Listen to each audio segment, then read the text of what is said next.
Become a patron at www.patreon.com/Golden Era Bookworm for hard to find books, scans of rare photos and articles on the golden era of bodybuilding.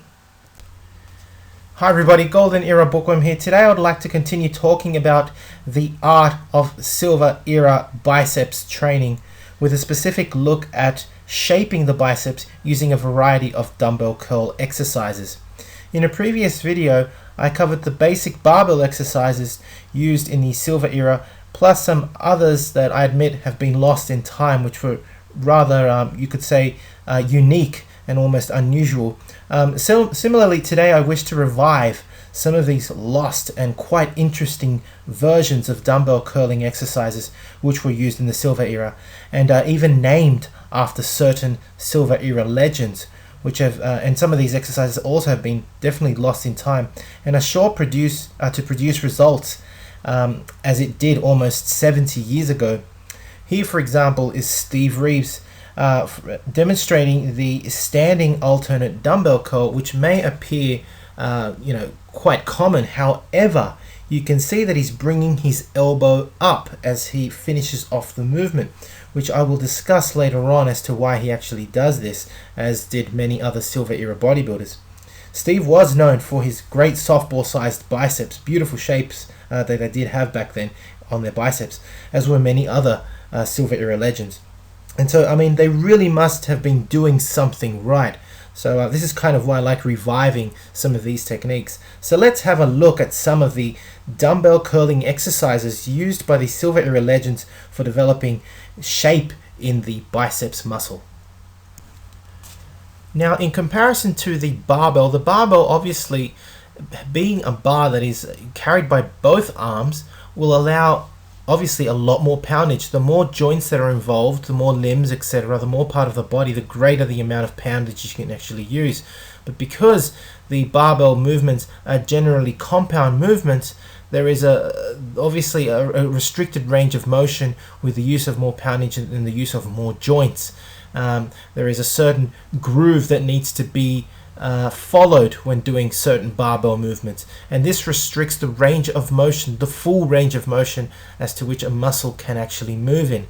For this reason, the dumbbell can isolate that particular muscle way better and improve the range of motion used in the exercise. However, because it also requires greater stabilization, because you're only using one limb at a time or even one joint at a certain time, less poundage is used.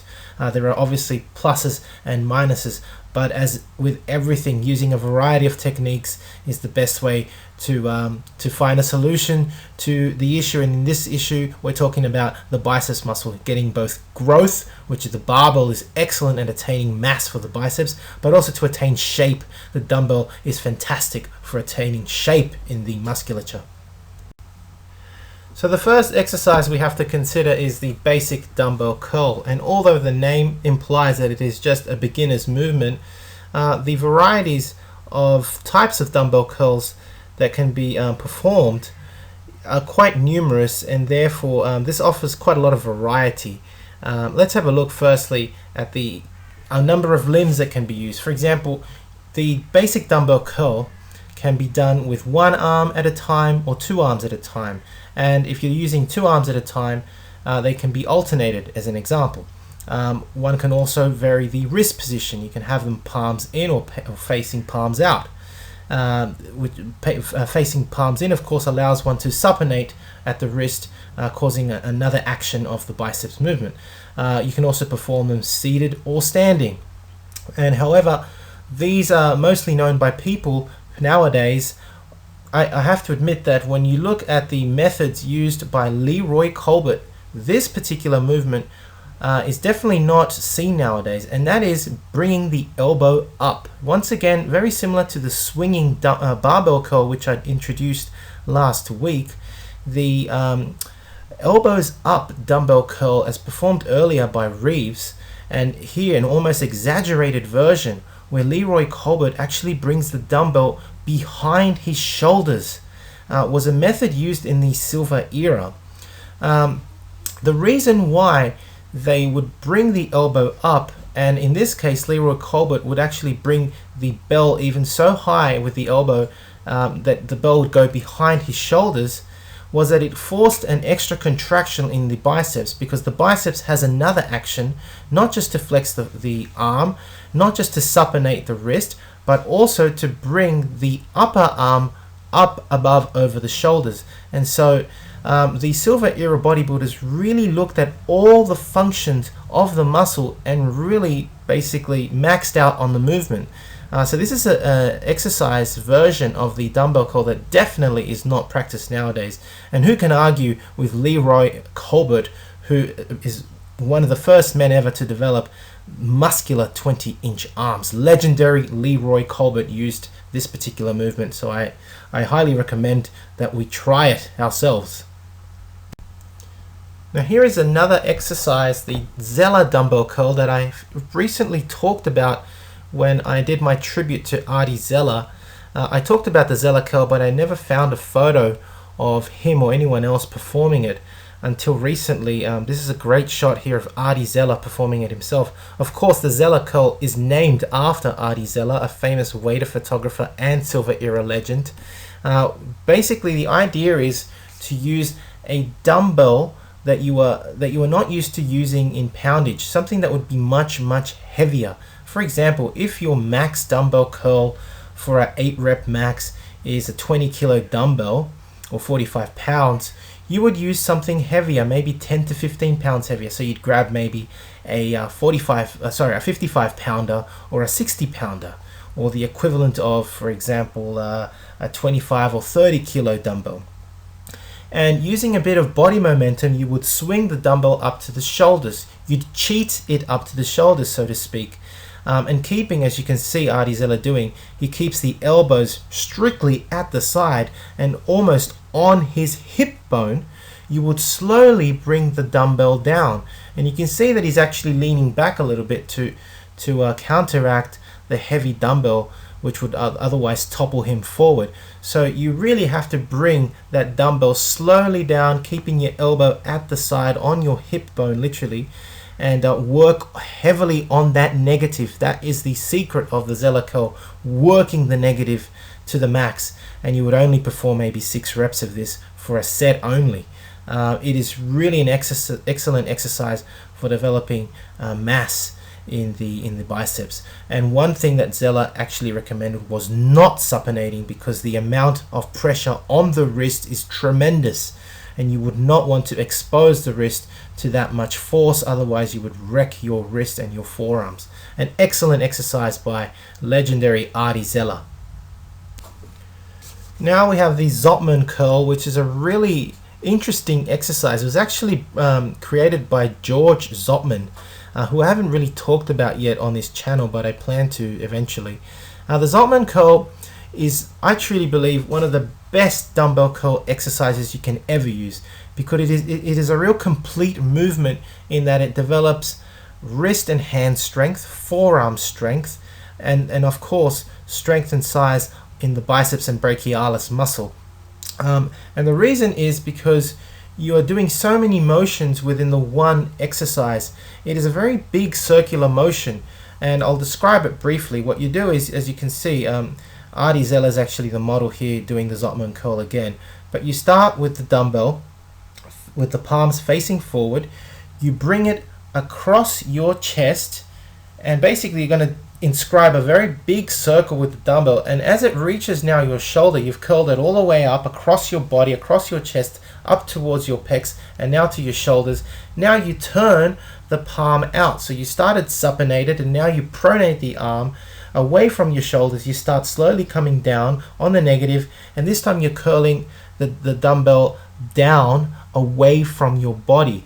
And basically when you reach the bottom again, you start supinating and repeat, and you basically form this massive circular loop which goes across your body and out of your body, a big circle as shown here in this photo. And the whole supination and pronation during this exercise works your forearms, your wrist, your hand strength, the brachialis, and the biceps muscle. One famous bodybuilder who used this, of course, was Arnold Schwarzenegger. It was one of his favorite exercises, and he admits it. He admits it very clearly in his education of a bodybuilder and in several interviews that he's been given on his biceps development, he actually says that for the first 3 or 4 years before he even reached America, the only thing he did for his biceps were cheating barbell curls and the ZOTTMAN curl, and that's how he built his biceps up to such a tremendous size. You've got to remember that the ZOTTMAN curl is not purely for the biceps. It develops the whole arm from fingertip to shoulders. It is truly an amazing exercise from the Silver era. So the next exercise I really want to talk about is the Floyd Page curl. Here is the person that really came up with what eventually is now called 21s, where you do 7 half reps from the bottom of a dumbbell curl, 7 half reps from the top of a dumbbell curl, and then 7 full reps. And Floyd Page, being a Silver era badass, basically, didn't do 21s. He did 30s, for God's sake. He did 10-10-10, right? So by half reps from the bottom, I mean, let's look at the Floyd Page curl. The whole set is basically 10 half reps from the bottom. So you would start off with the dumbbell in your hand, palm facing forward, and you would curl the weight only up to mid chest position, only up to your arm being right angles, and then you would drop the weight again. So you'd go only half of the way up from the bottom. You do that 10 times. You'd follow that up with 10 half reps from the middle to the top, so the top half. So you start off with a dumbbell at your chest level and curl to the top of your shoulders. You'd do that for 10 reps, right? And then you'd finish off the full 30s by doing 10 full dumbbell curls. In total, 10-10-10, 30 repetitions. Yeah, so Floyd Page, real badass, doing 30s, not 21s, 30s. That's the Floyd Page curl. As a final exercise, I'd like to talk about the incline bench curl, which is very similar to the preacher curl, a real isolation movement where you use an incline bench, stand behind it or slightly to the side as shown in the photo here by ZELLER, and you place your extended arm on the bench and curl to your shoulders. Excellent for developing, I guess, the short head of the bicep due to the motion being so similar to the preacher curl. This, of course, was well before the preacher curl and used back then the incline bench dumbbell curl. Now there are many other dumbbell curl variations which I haven't talked about, such as side curls, concentration curls, and other partial type of curls. Basically I haven't done so because I'm actually going to write all of these up in a book. It's just, otherwise this video is just going to be way too long, and I'm going to call this booklet The Art of Silver Era Curling. I'm going to bring it to you very shortly. It's going to be available on my website. And I really do hope that you've enjoyed watching this video, learning some of these old techniques from the Silver Era. One that I really want to try myself really has to be the Leroy Colbert version of doing the barbell curl and the dumbbell curl. I mean, even Steve Reeves did it.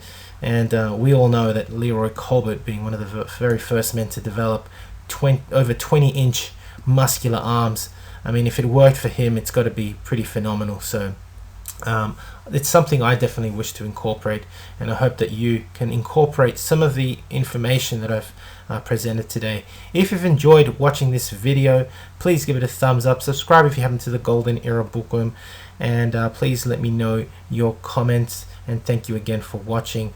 If you'd like to support my work, you can donate via PayPal or become a patron at www.patreon.com/Golden Era Bookworm, where you have an online library of books, articles, and photos from the Bronze, Silver, and Golden Era of bodybuilding. If you also wish to purchase some courses, I'm constantly uploading on my website www.goldenerabookworm.com courses from the Bronze, Silver, and now even the Golden Era of bodybuilding, on arm training, on cable training, on all sorts of methods used in these eras of bodybuilding. Really awesome information.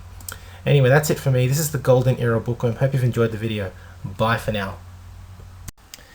Visit goldenerabookworm.wixsite.com/website for courses from the Bronze and Silver Era of bodybuilding.